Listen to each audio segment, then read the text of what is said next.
Mr. Aubrey C. Norton, Member of Parliament, and to his right, none other than Mr. Danish Michael, Member of Parliament. Today, we will have some addresses made by the members on the panel, and we will start with the address from the Leader of the Opposition. Good morning to all the members of the press and to those listening and viewing this press conference. As you are no doubt aware, we had a number of engagement overseas, and I wish to briefly report on those engagements. We met the IMF, and we had the opposition delegation had the opportunity of outlining its vision and to critique elements of the report from the IMF on the Guyana situation. In that regard, we also pointed out that while the report suggests a reduction in inflation, that there isn't a necessary correlation between the reduction in inflation and the reduction in the cost of living. We pointed out that the cost of living is increasing rapidly because of the lack of foresight in a plan by the government. We also point out that there is the absence of competition and that a lot of the resources allocated in this society are allocated by the state with little or no scope for economic competition. You're also aware that we met with Minority Leader Hakeem Jeffries and the Congressional Black Caucus. Those meetings were very fruitful. I sense by now you have recognized that Barra Jack Dio and the PPP were trying to create a narrative that we did not meet anybody and the nonsense that are concomitant of Barra Jack Dio. I think the congressional leaders have released the pictures and have taken their position, and it should be clear to all and sundry that we did meet with them and we had a successful engagement and we were able to outline the vision of the APNU AFC for Guyana, which is a vision that is centered on the improvement of the lives of the people, while pointing out that the People's Progressive Party's vision is one to enrich the few, especially its elites, its families, friends, and favorites. We note that Vice President Jack Dio and some of his henchmen are attempting to underplay the successes of the Diaspora Conference. I wish to say we had a successful Diaspora Conference. I wish to point out that we are very thankful for all who participated in that conference, and we wish particularly to congratulate CGID for organizing the conference and for ensuring that we had access to the decision makers in the United States, and therefore that our position can be heard. Again, thanks to them. We do not believe we need to go much further into the conference. I think the pictures that are released and the statements that were released by Minority Leader Hakeem Jeffries would have nailed the PPP propaganda and lies that are normal part of them. Having said that, we now turn home into Guyana. Clearly, Guyana is in crisis. There's crisis in every area. Let us start with the Stabroek Block audit of cost recovery. An audit which suggests that 214 million was overstated. The 214 million is part of the usual PPP corruption. It should be made very clear here that there was an attempt by the People's Progressive Party to ensure that it covers up this issue. It must be noted that it is the media and the opposition that brought it into the public domain and pointed out that the government had brought it down to 3 million. Now, clearly, these are corrupt activities. The attempt to blame a public servant must be understood. We do not believe that the public servant is responsible. This is cost recovery. This is dealing with what we will get at profits. That surely cannot be left to a public servant. It has to be the responsibility of the political government. The public servants give technical and other support. So to blame Mr. Gosai really and truly is throwing him under the bus. We understand the authoritarian nature of the regime, and we know that Mr. Gosai will not be able to speak what the truth is. But we are convinced that it is the corruption of the government. It was clearly intended to conceal it, and it was clearly intended to ensure those resources do not go to the people of Guyana. And so we condemn the government's approach. We believe that this is another attempt to siphon off resources that are really for the people of Guyana. If to not be satisfied with the crisis in the audit of the Stabroek block, the government then adds on us crippling blackouts. And then Jack Dew, in his normal manner, tried to suggest that nothing was done during the leadership of the APNU-AFC in 2015. I want to read for you what Mr. Raul Lucas, the chairman of the board at the time, said.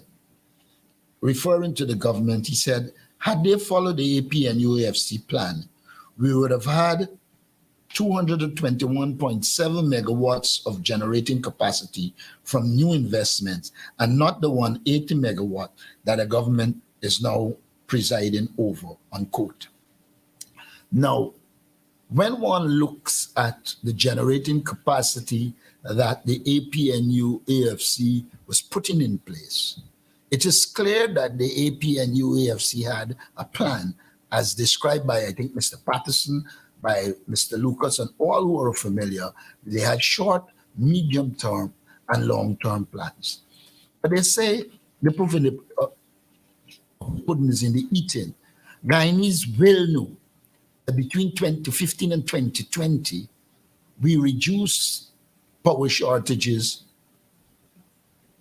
in a significant fashion. Blackouts were becoming the order of the day. Today, blackouts are crippling the society. And this is because the PPP is incompetent. It is because they are corrupt and they lack foresight and a plan. And therefore, they are pushing us into the dark ages. The APNU-AFC left clear plans, and had they implemented those, we would have been in a better position. But you know what is interesting? There's a silence from the private sector. Were it the other way around, you would have heard all those private sector institutions criticizing and condemning the government. But suddenly they are silent. We believe if you are a true civil society body, if you are true to protecting the interests of your constituency, the private sector should be speaking out on the government's lack of a plan, of its incompetence, and of its corruption, because they are affected in a direct way. But what is most important is that Guyanese now have the evidence that the APNU-AFC was governing better than the PPP is governing at present. And I believe that the evidence there should inform voters in the coming general and regional elections, because in the energy sector, we have proven that we had a plan and we were in a very structured way dealing with the problems. And then there is education.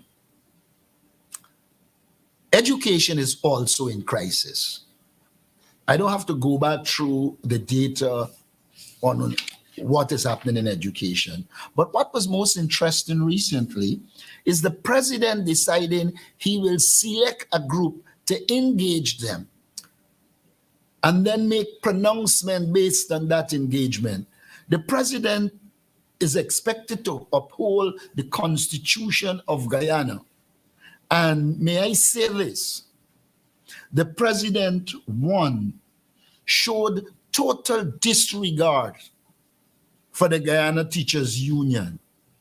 The president seems not interested in recognizing that the people to bargain for teachers are the Ghana Teachers Union. He is also undermining the trade union movement.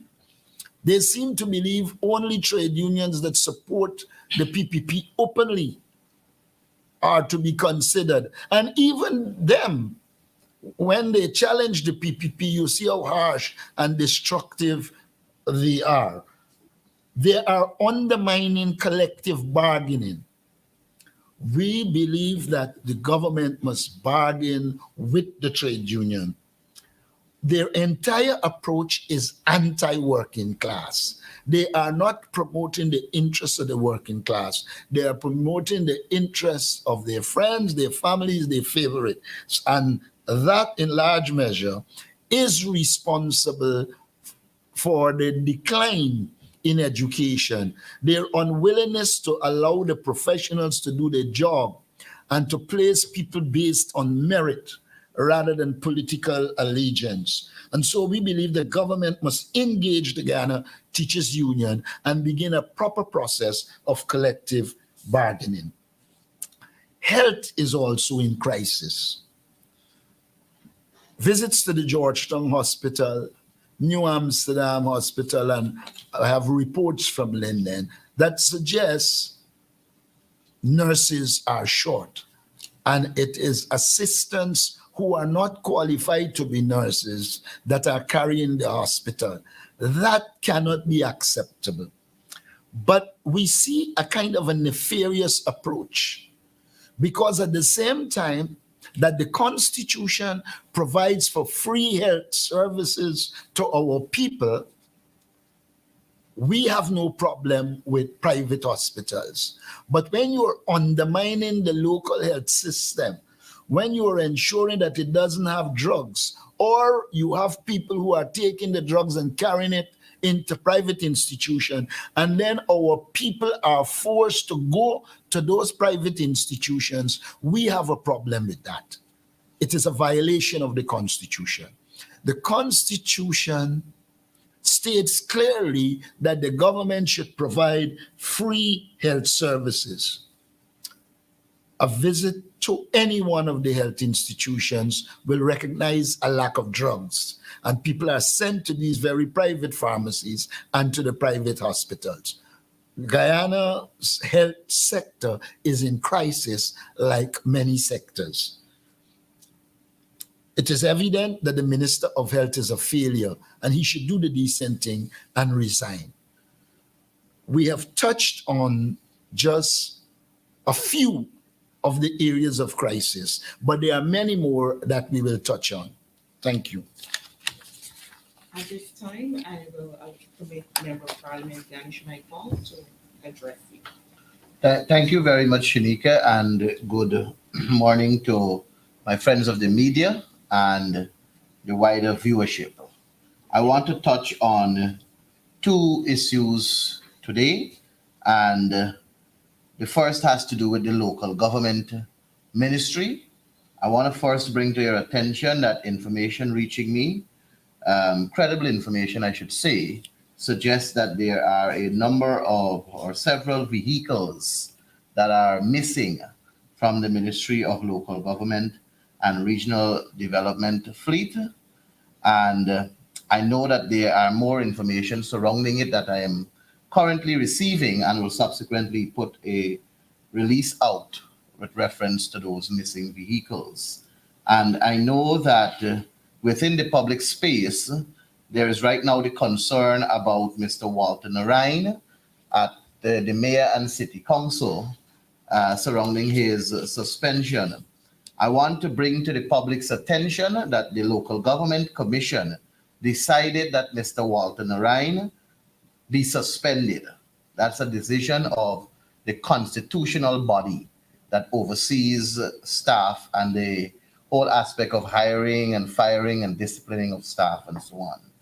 And what was very shocking is that Walter Narayan himself decided on someone else to act on in his capacity, in his position that he was holding. And that came as a shock to us. And the entire local government commission, it was a unanimous decision to suspend him. But sadly, the president intervened and gave a directive to the local government commission for Mr. Narayan to be reinstated. That is something that we should not take lightly. You cannot intervene at your level, Mr. President, to direct a constitutional body and try to hamper their work. And it goes to show that there is total lawlessness and incompetence in this current regime and the manner in which they operate.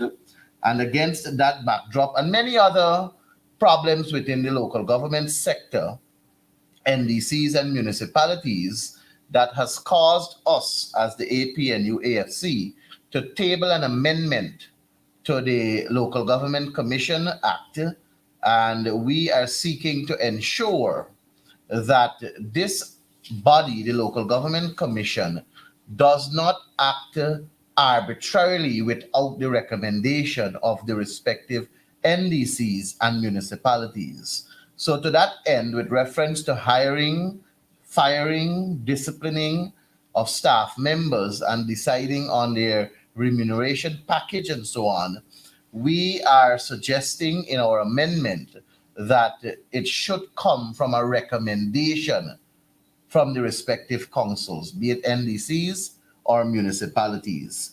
And I must say that in reference to NDCs, there are a number of practices that are going on there that is unbecoming. I know of the Tushin Iflot NDC, for example, the resignation of the overseer and the assistant overseer. There was no process that was entertained for the hiring of replacements to those two office holders. Instead, it was just the Local Government Commission appointing two people of whom they feel is suitable for the position. And when you dig deeper, you will see that the two people who were appointed are related to persons who are aligned very closely to the People's Progressive Party. So we continue to monitor what is happening in the local government arena. We continue to monitor what is happening at the Local Government Commission level, and we will keep the public and the media updated. I want to also speak on the press release that was made by the National Procurement and Tender Administration Board. And NPTAB sought to think that they can override us as Guyanese and that we don't know what is happening at NPTAB. But I want to say that we have a very clear understanding of what is going on at NPTAB, and our call for an investigation by competent authority is grounded in a number of cases where contractors are accusing NPTAB of corrupt practices.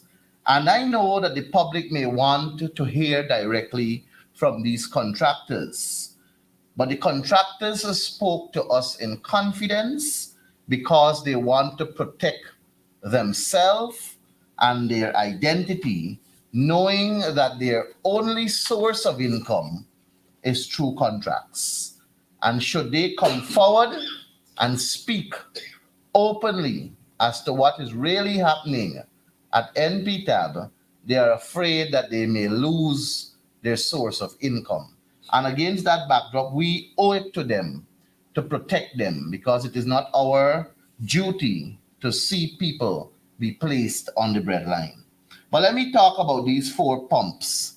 These four pump stations, for example, that NPTAB attempted to justify in the most frivolous of ways. And I must say to you that when the advertisement was placed in the newspaper, it was invitation for bids for 4 pump stations. You had one for the construction of pump station at Metamirsorg, West Coast Demerara, Region 3. Then you had 2 construction of sluice pump station at Bellevue, West Bank Demerara, Region 3. Then you had construction of sluice pump station at Port-Dryne area, West Bank Demerara, Region 3. And the 4th was construction of pump station at Jimbo Grove, East Bank Demerara, Region number 4. 4 different pump stations, 4 different constructions. And we know that it is 4 different constructions because in the award that was done, each award had a separate reference number. Like, for example, the one at West Bank Demerara, Bellevue, the NP tab reference number was 166/2023/21. And the number of bids for that particular one was 26. Then you had, for example, the one at Port-Dryne, the reference number was 165/2023/21, and the number of bids 23. Now, I say that to say to you that in the response that NPTAB gave, they said in their paragraph, and I quote, specifically with regards to the construction of the Bellevue pump station project, 26 companies tendered for that project. 13 bids were deemed non-responsive and were therefore not considered for award. Of the 13 substantially responsive and compliant bids, the lowest priced responsive bid was awarded the Metamirsorg pump station, while the second lowest responsive bid was awarded the Jimbo Grove pump station. Tapui was the 3rd lowest priced responsive bidder and was awarded the Bellevue pump station. What NPTAPs tried to do there is to tell the people of Guyana that for all 4 of these projects, they only had 26 bidders.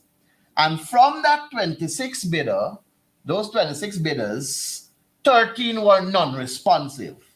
So to award for these 4 pump stations, they only had to choose from 13. And they chose by giving the lowest to Metamirsorg, the second lowest to Jimbo Grove, and the 3rd lowest to Bellevue pump station. That is far from the truth. Far, far from the truth. The first point I wish to make is that in each one of these projects, each one, the 4, Metamirsorg had 26 bidders. We learned from NPTAB press release that 13 were responsive. And from that 13, the lowest responsive got the project. That's what NPTAB said. What they didn't tell us is that for the Jimbo Grove pump station, there were 30 bidders. Of the 30 bidders, we don't know how many were responsive. But what they said here is that the second lowest bidder got the contract. That is a breach of the Procurement Act, because the Procurement Act is specific that the lowest, most responsive bidder ought to get the project.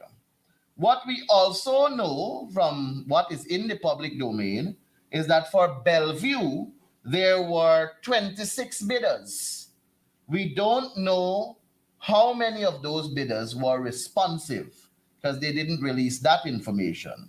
We also know that for Port-Dryne, there were 23 bidders, but we don't know how many were responsive. The issue here is that NPTAB awarded contracts to companies that they said to us were responsive, but they have also said to us that they did not award it to the lowest, most responsive. So, what was the reason, for example, for Tapui Group being the third lowest price responsive bidder getting the job? What happened to the second most responsive or the first most responsive? And the same goes for the one at Metamir's or Pump Station. Why did NPTAB award it to the second lowest responsive bidder? Why not the first lowest responsive bidder? I want the Guyanese people to understand how the procurement system works, because NPTAB believe we don't know. When the